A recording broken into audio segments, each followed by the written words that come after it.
Hi there, my name is Edward. Today I'm going to be teaching you how to animate. So let's get right into it. Okay, first off, we've got to start with the basics.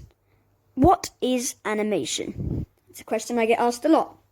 So for all those people who've asked me, here's your answer. Animation is a series of pictures or photos, each one slightly different from the one before it, played at a fast speed to give the illusion of movement. For example, here we have a stickman.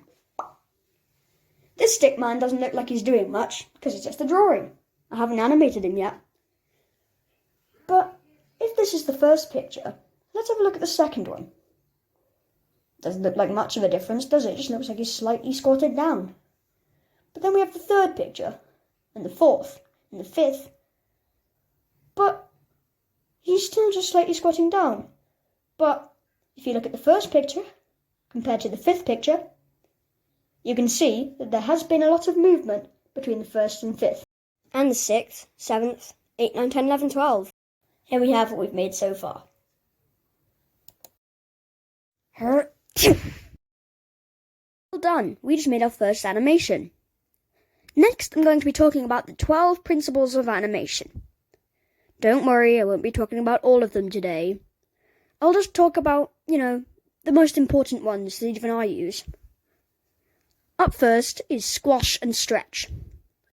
Squash and stretch is the process of making an object malformed to give the illusion of faster movement. For example, here we have a ball.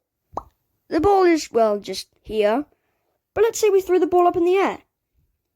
As you can see, if we look at it frame by frame, we can see that the ball is not actually a ball shape anymore. It's been stretched into an oval shape. But what if the ball comes back down again?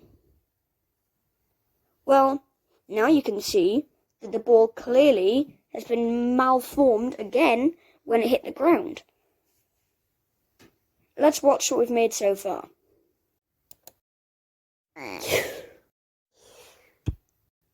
Nice. Moving on. Next, we're going to be talking about ease in and ease out.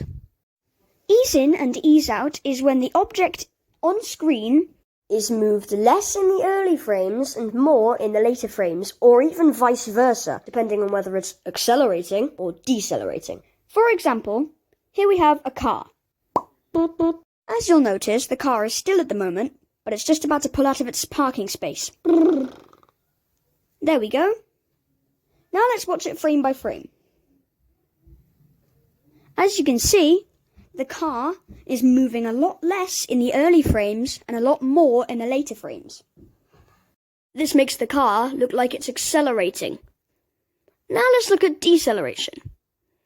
Our car here, now that we finally caught up with it, is about to slow into another parking space.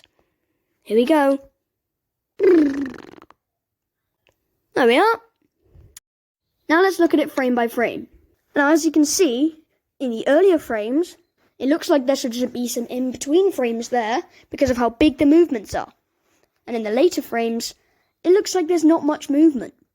But if we watch it, again, you can see that it's actually slowing down to a halt. Let's watch what we've made so far.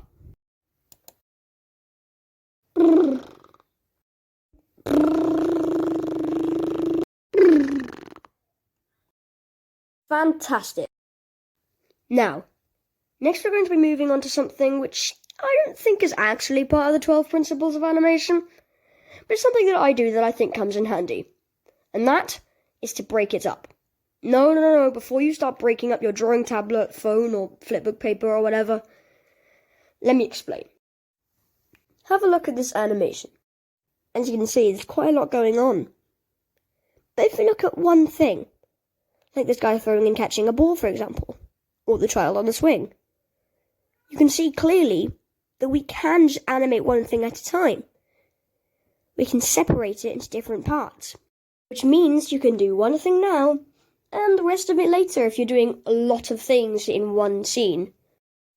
Now I hope this tutorial will have helped at least 1 or 2 people watching this video. So thank you guys so much for watching, and I'll see you in the next video. Bye.